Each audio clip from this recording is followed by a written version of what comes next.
Mrs. all the way. May God bless his spiritual desire to know God and study his words.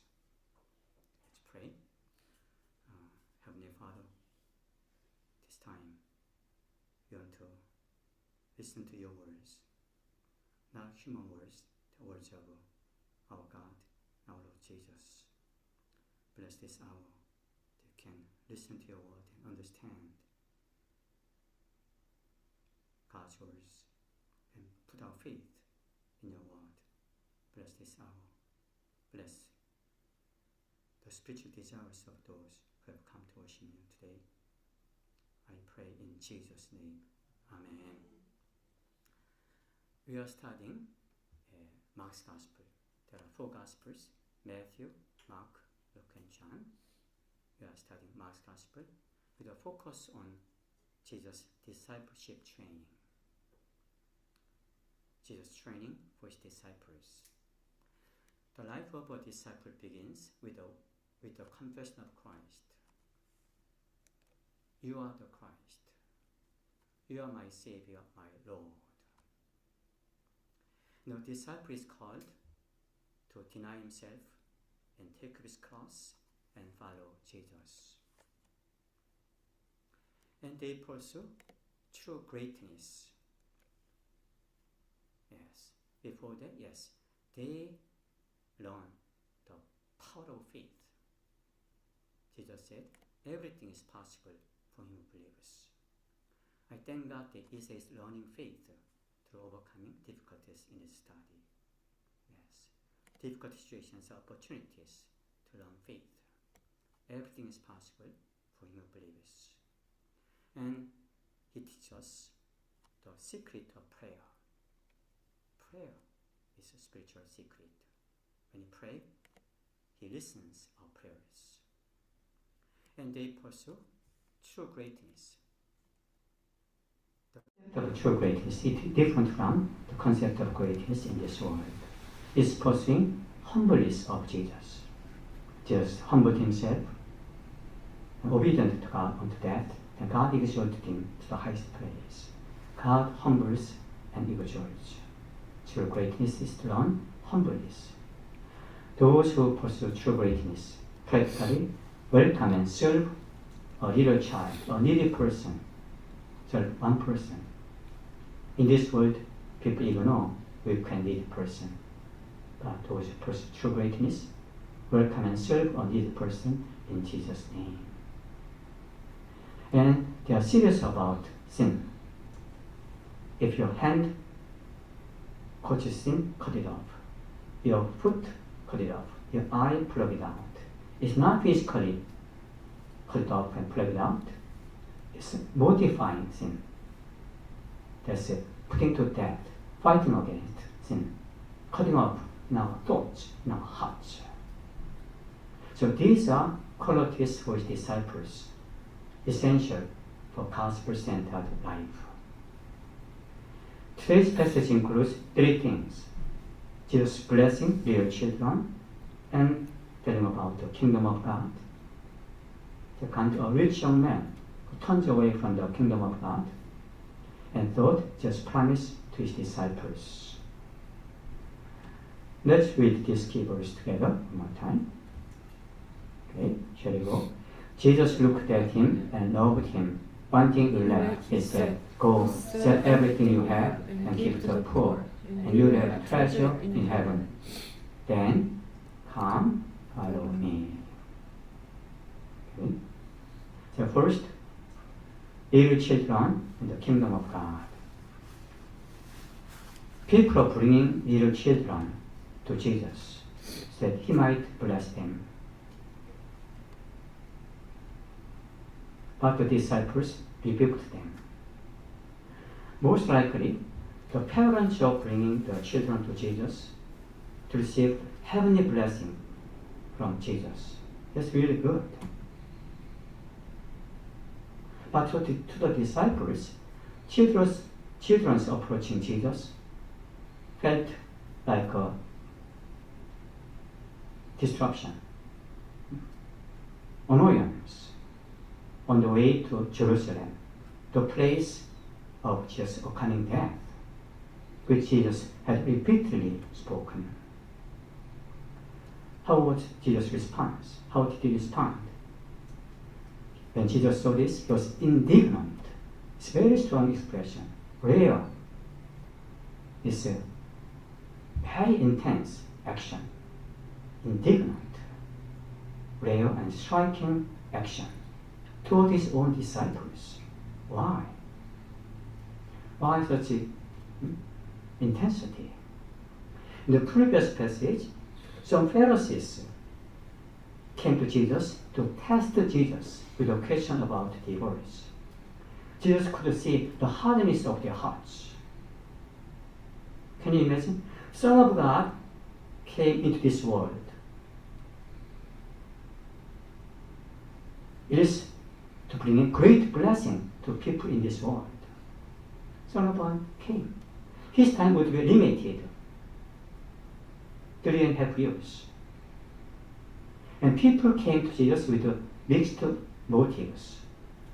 Those who came with sincere and humble and honest hearts, they received Jesus' blessing. And they would be blessed forever. Their lives were changed for eternity. Others came and opposed Jesus. They remained miserable forever. Still others, they remained unaffected by the striking reality of the Son of God coming into this world. They simply continued their daily routine. Here, the children being brought to Jesus, very precious to Jesus, even though they were noisy and disruptive, but to Jesus they are so precious. Just know that His blessing upon them would have a profound impact in the life in this world and in the age to come. Being indignant toward His disciples, what did Jesus say? He said, "Let the little children come to me and do not hinder them. The kingdom of God belongs to such as these." So Jesus connected children's coming to the kingdom of God, even as He was on the way to Jerusalem to die on the cross for the sin of humanity and to bring repentant sinners to the kingdom of God. As His life on earth was drawing near its end, His heart must have been filled with the kingdom of God. Though you can say that His kingdom, the kingdom was central to His mission from the very beginning of His ministry in this world. The kingdom of God is ultimate. The kingdom of God is ultimate importance for those who are living in this transient and perishing world. Kingdom of God is the realm of God's ruling, the realm where God rules. His reign entering into the hearts of people who believe in Jesus Christ. So the kingdom of God is the everlasting home where His people enter after finishing their lives in this world. So how precious and significant the kingdom of God is. Jesus said, "Kingdom of God belongs to such as these." What does it mean? When you think of the disciples, when you think of the children, they have not received any education. They have no money. So they have nothing to rely on in this world. They are helpless, needy, dependent, and trusting. We are reminded of what Jesus said. "Blessed are the poor in spirit, for theirs is the kingdom of heaven." He said, can you read this verse? Matthew 5:3. Blessed are the poor in spirit, for theirs is the kingdom of heaven. Yes. Blessed is the poor in spirit, for theirs is the kingdom of heaven. So the children's posture mirrors the heart condition required to enter God's kingdom. And Jesus said, "I tell the truth. Anyone who will not receive the kingdom of God like a little child you never enter it. He spoke sternly. For those who would not enter the kingdom of God, exclusion. That implies them being cast out into another dreadful place, eternal hell. Entering the kingdom of God is not like entering a prestigious university like UOT, or an obscuring or acquiring, getting secure job in a promising company. No. It's not a place one enters through human achievements. It is entered through the merit of Jesus, Jesus' death and resurrection. He opened the door to kingdom of God, opened wide the door to kingdom of God. Testifying God's righteousness. He gave his very life so that we might enter the glorious place. Human sins had blocked the way, but Jesus removed the barrier by sacrificing himself. Psalmist said, no man can redeem the life of another or give to God a ransom for him. No man. The ransom for life is costly. No payment is ever enough. The redeeming price, the ransom price, redeeming price was the very life of the innocent Son of God. By his own sacrifice, he opened the door to the kingdom of God. That's what he's saying. Rock of Ages, clap for me. Let me hide myself in thee. In my hand, no price I bring, simply cling to thy cross. Simply to thy cross I cling. Praise Jesus. When all the more rely on Jesus' merit, his amazing accomplishments, his death and resurrection, trusting in him and obeying him. And Jesus, he took his little children in his arms and laid hands on them and blessed them. Daniela, can you read the verse 15? Verse 16. And he took the children in his arms, put his hands on them, and blessed them. Yes. He took his children in his arms and blessed them, laying hands. Wow, beautiful picture. I think they are UOT students. Issa is there. Oliver is there, I believe. Embraced in the loving bosom of Christ Jesus. That's eternal security. Many UOT students can be embraced in the loving arms of Jesus. Eternal security. Second, a rich young man and the kingdom of God. As Jesus was on his way started on his way, a young man came. A man ran up and fell on his knees and asked, good teacher, what must I do to inherit eternal life? He ran, I think faster than Issa. He ran very hard. Very sweet. Good teacher, what must I do to inherit eternal life? Since God put eternity in the hearts of man, longing for eternal life lies buried in everyone, young and old. This man was young and ruler and rich. Wow, what a statement. Young, I think maybe 19 or 20, maybe 21. Rich, ruler. Maybe get degree from University of Jerusalem. Wow, he came. In the gospel story, usually poor people, needy people came. Such people like this young man coming to Jesus was very rare, but he came. He seems the last person who came to Jesus with such a desire. What must I do to inherit eternal life? Yet in fact, he was not satisfied with what he has accomplished, achieved, with his establishment. People envied him, but his heart, there's no satisfaction. Most likely, he also gave alms to the poor, like many rich Jewish people. they gave alms to the poor, believing that it would free them from condemnation and secure their salvation. So this man also gave alms to a certain amount. Yet he felt that what is essential was missing in his life. And he knew that what he sensed that what he has accomplished until now, what he has done until now, so far, was not enough.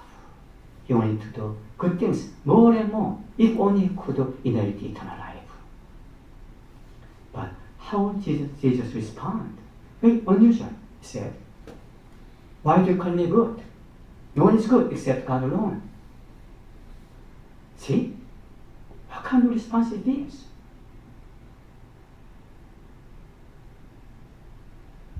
First, Jesus corrected this man's understanding of goodness. Paul said in Romans chapter 3, there is no one righteous, even one. There is no one who seeks God, not even one. No one who seeks God. No one who understands. Or they have turned away. They have together become worthless. There is no one who does good, not even one. To the young man, Jesus belongs to a category of good teachers. Jesus is one of good teachers. But to Jesus, no human teacher is good. No human teacher is truly good. He said in Matthew chapter 23, "Nor are you to be called teacher, for you have one teacher, Christ." Jesus wanted him to see Jesus, not from human viewpoint, but from God's perspective. Jesus was not a mere just good teacher. No, he was the teacher sent by God for the all humanity, the teacher. And then he said, "You know the commandments: do not murder, do not commit adultery, do not steal, do not give false testimony, do not defraud, honor your father and mother." So you know there are 10 commandments. First commandment is, "You shall have no other gods before me," no image of God. And then, "Do not misuse my name," and "keep the Sabbath holy." 1 through 4 is concerning God, loving God, and honor your father and mother. Do not steal, do not murder. Second part, that's loving our neighbor. So Jesus only spoke second part. Why? Because love for God is ultimately expressed by loving one's neighbor. According to Matthew's Gospel, Jesus said, "If you want to enter life, obey the commandments." So according to Old Testament, to enter eternal life, enter life, that is inherit eternal life, is by obeying the commandments. But problem is that no one can keep the commandments perfectly. No one. According to Jesus' understanding of commandments, reveals this impossibility. Yes, Bible says, Old Testament says, it's according to Leviticus, "Keep my decrees and laws," God said, "for the man who obeys them will live by them." Again, problem is that no one can keep the law perfectly. The Old Testament says, "Do not murder." But Jesus said, if you are angry with your brother, or you hate your brother, that's guilty of murdering. And Bible says, "Do not commit adultery." But anyone looks at a woman lustfully has already committed adultery with her in his heart. Then why the law of God was given? It's given so that people might find themselves as sinners. Jesus pointed this man to the commandments.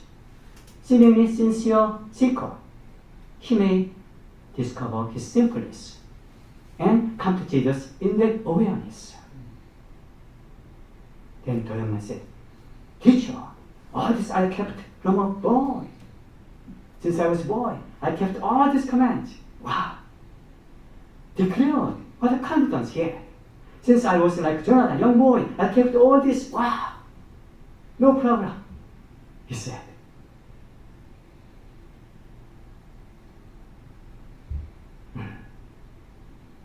Jesus, then, very rare person, right? And Jesus said, he looked at them and loved him. He genuinely wanted to help this man. So he said, let's read this verse one more time together. Here we go. one thing you lack, he said, go sell everything you have and give to the poor, and you have treasure in heaven, then come follow me. By his own words, he seemed to lack nothing. He believed that he kept the commandments perfectly. But Jesus was helping him that he may know what he was truly lacking. Of course, he lacked many things, but he just pointed out one thing, so that he might find that he was a lawbreaker. And then, in giving the command, Jesus said, promise, then you'll have treasure in heaven. Jesus wanted him to see that life in this world is not everything. And Jesus said in that Gospel chapter 6, do not store up treasures for yourselves on the earth, where moth and rust destroy and thieves break and steal. But store up for yourselves treasures in heaven, where moth and rust do not destroy and thieves do not break in and steal. Where your heart is, treasure is, where the heart will also.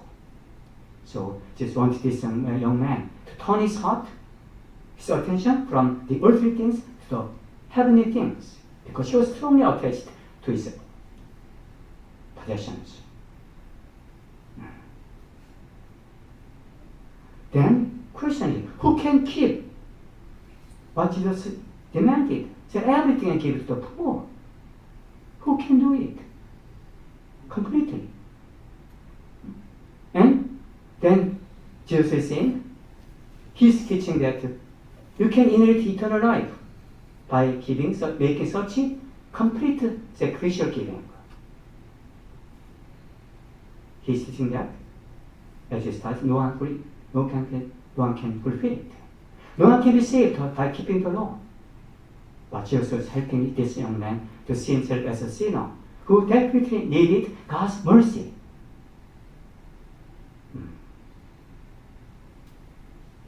Then he said, come, follow me. Can you say these words together? Come, follow me. Salvation is found in Jesus. The eternal life is inherited in Jesus. Paul said in Galatians, a man is not justified by observing the law, but by faith in Christ Jesus. By observing the law, no one will be justified. To Jews, they have the law, but to us, Gentiles, the conscience is eternal. Who can live according to conscience perfectly? No one, through faith in Jesus Christ. He said to his disciples, first disciples, come follow me, and I will make you such a man. He did not say everything, but the disciples were ready. They left everything, followed Jesus. But this man was not ready. He was going to expose his strong attachment of his possession. Then offers the path of salvation, only path of salvation, following Jesus. We find that Jesus is the treasure. Amen. Jesus is the most precious one. Amen. Once Jesus said, what could you say for a man to gain the whole world, yet forfeit his soul? If one becomes the richest man in the world, but he forfeits his soul, what point, what value is this? Until now, who is the richest man in the world? Bill Gates, and now maybe Elon Musk. Anyway, if one becomes the richest man in the world and forfeits his soul, what's the point? Salvation is found in Jesus. He said, I'm the way and the truth and the life. No one comes to the Father except through me. No one died for our sins, but Jesus Christ. No one rose again from the dead, but Jesus is the way to the kingdom of God and salvation. So Paul had this value system. I consider everything lost compared to the surpassing greatness of knowing Christ Jesus, for whose sake I've lost all things. And I consider rubbish that I may gain Christ. And he said, being found in him, not having a righteousness of my own that comes from the law, but that which is through faith in Christ, the righteousness that comes from God, and that is by faith. Paul was kind of a perfect person to keep the law. But he said, I could not find, not my own righteousness from the law, but righteousness comes from God through faith in Jesus Christ. He was justified and saved, and Jesus Christ was most precious to him. I was one of those who were legalistic sinners. I attended church faithfully, tried to keep the laws, but my heart was troubled. I could not see God's living in me. There was conflict in me, between God and me. I was troubled. My heart was corrupted. But when I heard the gospel of Jesus Christ, He died on the cross for my sins and rose again from the dead, when I put my faith in Him through repentance, I could have peace with God. Justified, salvation has come to me. How precious the Lord Jesus Christ is. Such value system, I consider everything lost to gain Christ. To know Him better. He prayed, I would know Christ, and prayed for believers in Colossae. They may know the mystery of God, namely Christ, in whom are hidden all the treasures of wisdom and knowledge. I want to just know Him better and better. Gain Christ more and more. Amen. Amen. How about the young man's response? The man's face fell. He went away sad because he had great wealth. What a tragic moment. He had an extraordinary moment to speak with the Son of God, but he rejected Jesus' gracious offer. He chose wealth over Jesus. And briefly, his promise to disciples. Then just look around and say to his disciples, how hard it is for the rich to enter the kingdom of God. And they were amazed. Disciples amazed at his words. Why amazed? The Jewish people thought the rich people could enter the kingdom of God through giving alms to the poor, to a certain amount. They thought they were guaranteed to enter the kingdom of God. They were amazed. But no. And Jesus said, again, children, how hard it is to enter the kingdom of God. In footnote, for those trust in riches. So money itself is not evil. No, not money itself. Love of money is the root of evil. There are Christians who are rich, but serve God abundantly. Very good faith, serve God abundantly, generous to others. They are not slaves to money. They know how to use money.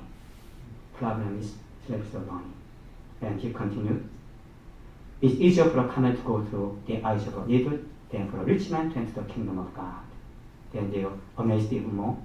And Jesus said about the kingdom of God 3 times, showing his grief over the young man who turned away from glorious destiny of the kingdom of God. And they were even more amazed, then said, who can be saved? Jesus said, he looked at them and said, with man this is impossible, but not with God. All things are possible with God. Here we are reminded of Ephesians 2, 8 and 9. It is by grace you are saved through faith. This not from yourselves. It's the gift of God, not by works, so that no one can boast.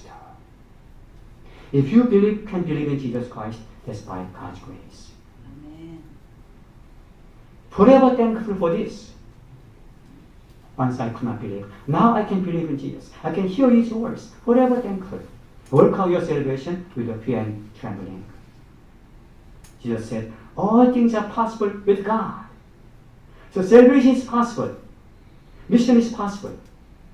With this promise, you can pray for those whom God has entrusted to me. Pray for the saving of souls. You of His church. Yes, I may pray for any of you. All things are possible. Mission is possible. And Jesus said, I left everything to follow you. Why did He say this? But one thing we know, that that's God's grace. He could follow Jesus. Let's read this verse again. 29. Here you go. I tell the truth, Jesus replied. No one who has left home, or brothers, or sisters, or mothers, or fathers, or children, or fields for me and the gospel, will pay to receive 100 times as much in this present age, homes, brothers, sisters, mothers, children, and fields, with them, persecutions, and in days to come, eternal life. What a promise! I tell the truth. Truly, truly, I say to you, 100 times in this world, and eternal life in days to come. May we really believe in Jesus' promise. And treasure Jesus with unshaken hope in the kingdom of God, learning sacrificial life more and more in Jesus Christ. Amen. Amen. Let's pray. Heavenly Father, today we thought about little children in the kingdom of God, the rich young man in the kingdom of God. Father, in heaven, we thank and praise you by giving his own life, sacrificing himself, just opened the door to the kingdom of God, so that we might enter the glorious place with God's ruling in our hearts. Father, also we could see the young man, such opportunity with speaking to the Son of God. Why? Because his attachment to the things of the world turned away. Heavenly Father, remembering Jesus, treasuring Jesus in their celebration. All the treasures of wisdom and knowledge are hidden. Only by His grace, people can be saved. Doing this, we may pursue Jesus, know Him better and better, learning sacrificial life in Jesus Christ. Guide our lives in this world. May we really pray. All things are possible with God. Pray for the perishing souls at liberty, learning your broken heart. Lead us in this first semester. Thank you for your words. I pray in Jesus' name. Amen. Okay, let's sing hymn number 556.